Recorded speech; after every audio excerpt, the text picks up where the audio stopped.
Hello friend, welcome to teaching exam study. दोस्तों, CTET की परीक्षाओं के लिए आवश्यक टॉपिक जो कि सीटीपी की है, जिसमें हम इस सीरीज में सीखेंगे बाल विकास के आधार एवं उनको प्रभावित करने वाले कारक, वंशानुक्रम, वातावरण, पारिवारिक, सामाजिक, विद्यालय, संचार माध्यम। और सीटेट की परीक्षा में ये टॉपिक से भर भर के क्वेश्चन पूछे जाते हैं। तो आइए हम वीडियो को स्टार्ट करते हैं और चीज़ों को समझने का प्रयास करते हैं।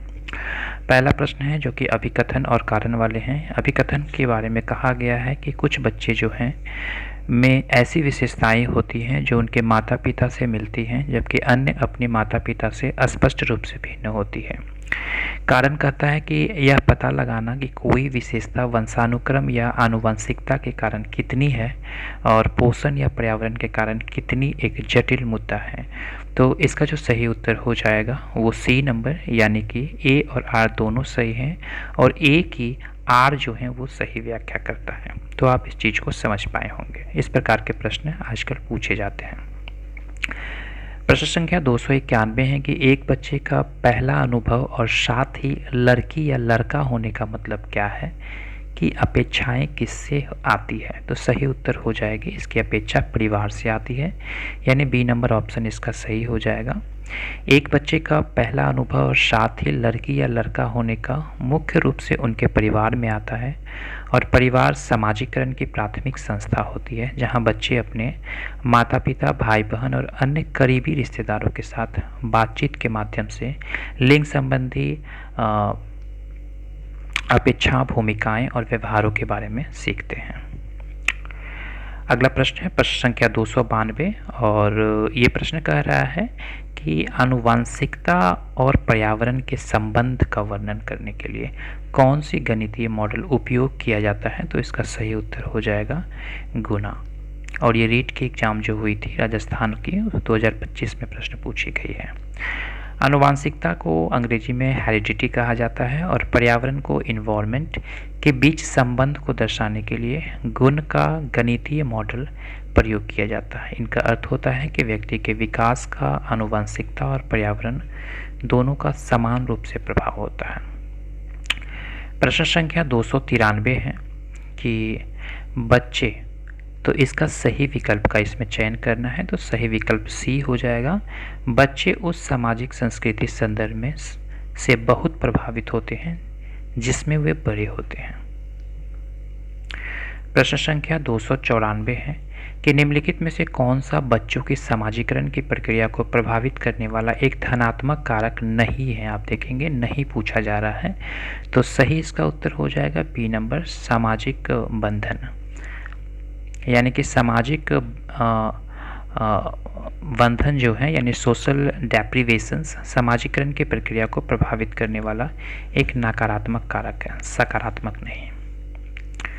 प्रश्न संख्या 295 है कि आनुवंशिकता पूरी तरह से एक व्यक्ति की खाली स्थान को निर्धारण करती है। तो सही उत्तर हो जाएगा दोनों, सी नंबर, यानी कि जेंडर को निर्धारण करती है। इसकी व्याख्या से हम चीज़ों को समझेंगे ताकि आप इस विषय को समझ पाएँ। ये आनुवांशिकता यानी हेरिडिटी मुख्य रूप से व्यक्ति के सेक्स की पूरी तरह से निर्धारण करती है। सेक्स या गुणसूत्र XX और XY द्वारा निर्धारित होता है जो माता पिता से मिलते हैं, जिसे आनुवांशिकता द्वारा तय किया जाता है। जेंडर या सामाजिक, मनोवैज्ञानिक और सांस्कृतिक कारकों से निर्धारित होता है, ना कि आनुवांशिकता से। प्रश्न संख्या 296 है कि हेरिडिटी जीनियस पुस्तक के लेखक कौन है। तो सही उत्तर हो जाएगा बी नंबर, गॉल्टन के द्वारा ये लिखा गया था।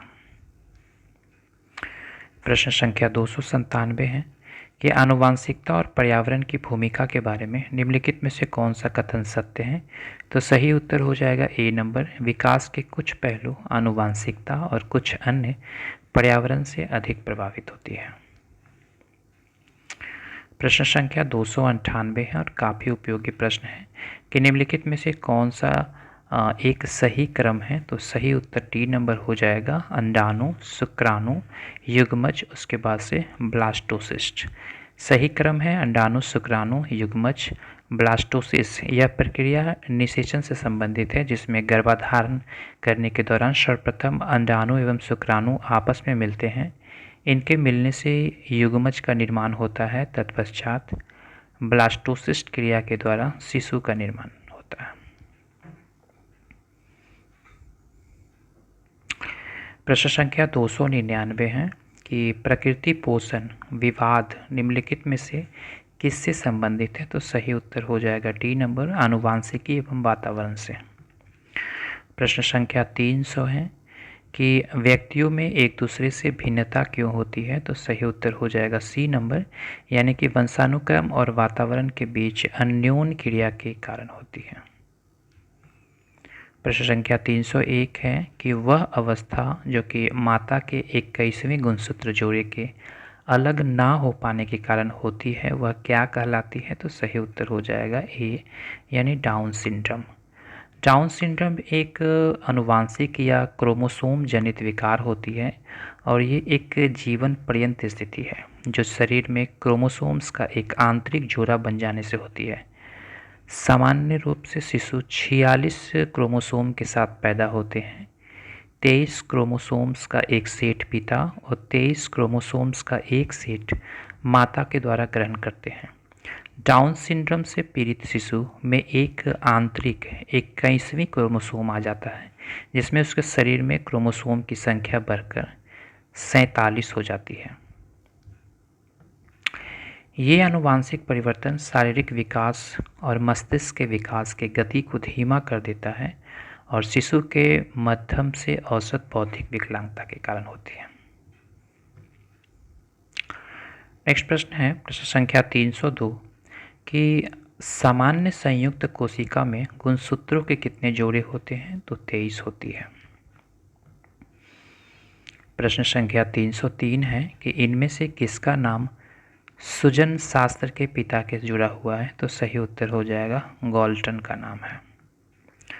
प्रश्न संख्या 304 है कि प्रकृति पोषण विवाद से प्रकृति से क्या अभिप्राय है? तो सही उत्तर हो जाएगा ए नंबर, यानी कि जैविक विशेषताएं और वंशानुक्रम सूचनाएं।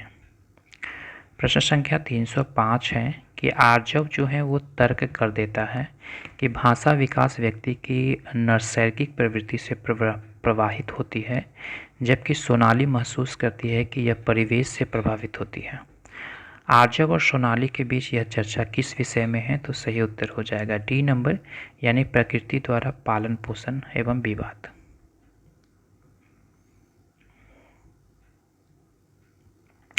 आइए अगला प्रश्न हम देखते हैं। प्रश्न संख्या 306 है कि बच्चे के विकास के आनुवांशिकता और वातावरण की भूमिका के बारे में निम्नलिखित में से कौन सा कथन सत्य है?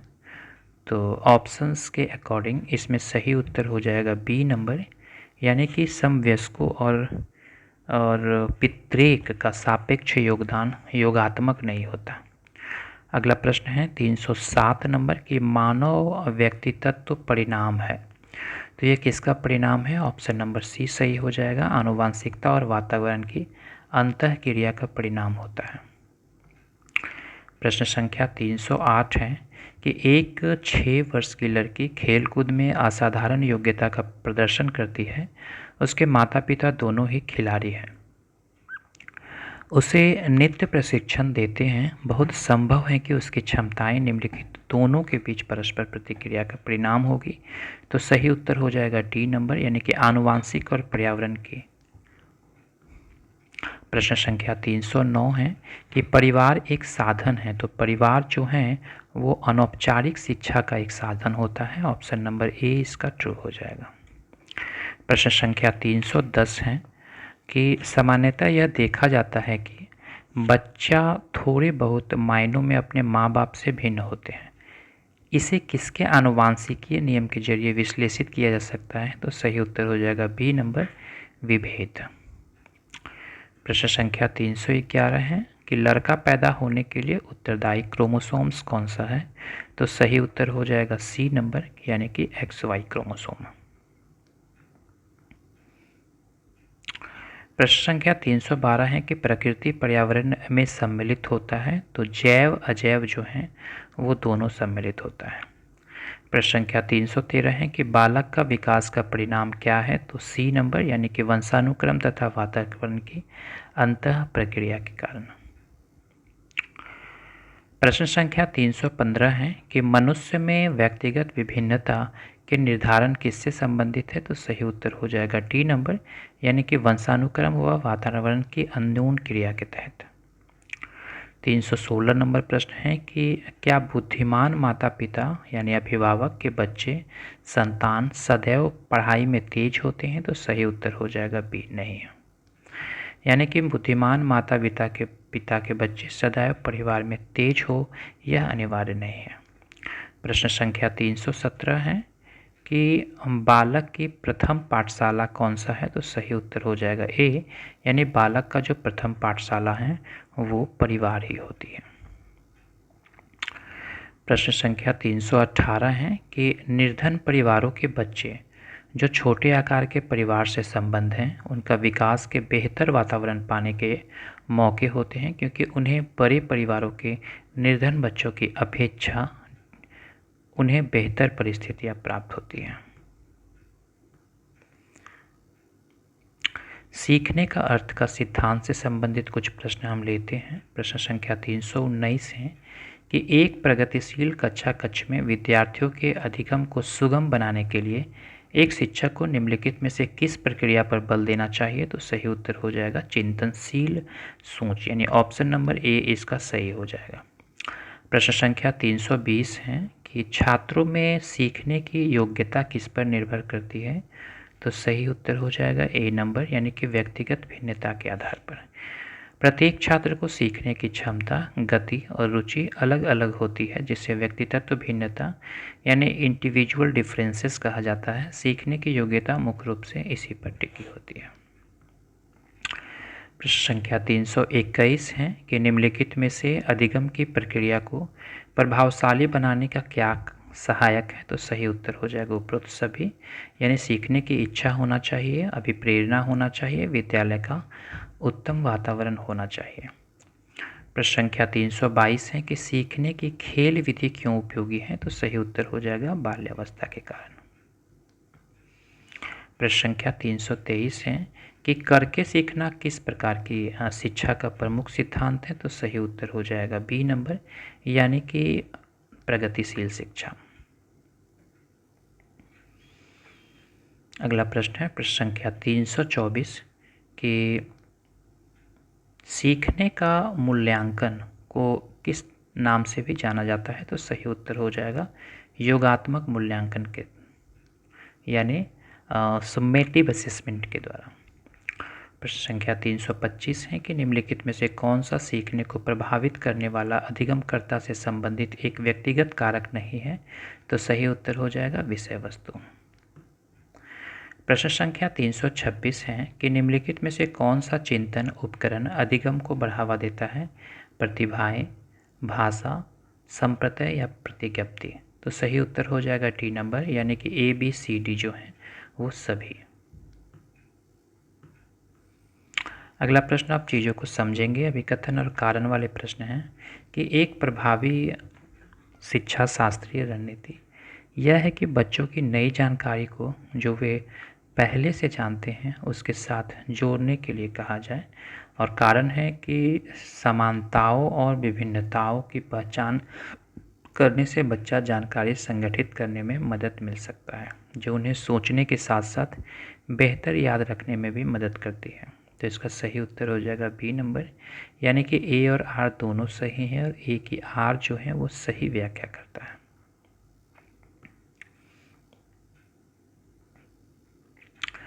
प्रश्न संख्या 329 की ओर चलते हैं, जो कि काफ़ी अच्छे प्रश्न हैं कि निम्नलिखित में से कौन सा कथन अधिगम के बारे में सही नहीं है? तो इसका ऑप्शन हो जाएगा डी नंबर, यानी कि अधिगम एक प्रक्रिया नहीं अपितु एक उत्पाद है। ये गलत है, परंतु जो गलत है वही सही है, क्योंकि यहाँ पे नहीं पूछ रहा है, तो आप इसे गौर करेंगे। प्रश्न संख्या 330 है कि निम्नलिखित में से कौन सा प्रगतिशील शिक्षा का एक प्रमुख सिद्धांत है? तो सही उत्तर हो जाएगा सी नंबर, कि सीखना प्रामाणिक कार्यों पर आधारित होनी चाहिए। तो इस सीरीज के ये इम्पॉर्टेंट प्रश्न थे जो कि आने वाली सीटेट की परीक्षा जो कि सितंबर माह में होने वाली है उसमें रिपीटेड टाइम क्वेश्चन पूछी जा सकती है। वीडियो को आप एक दो बार रिकॉल कर लें ताकि चीज़ों को एग्ज़ाम के टाइम एलिमिनेट कर पाएँ।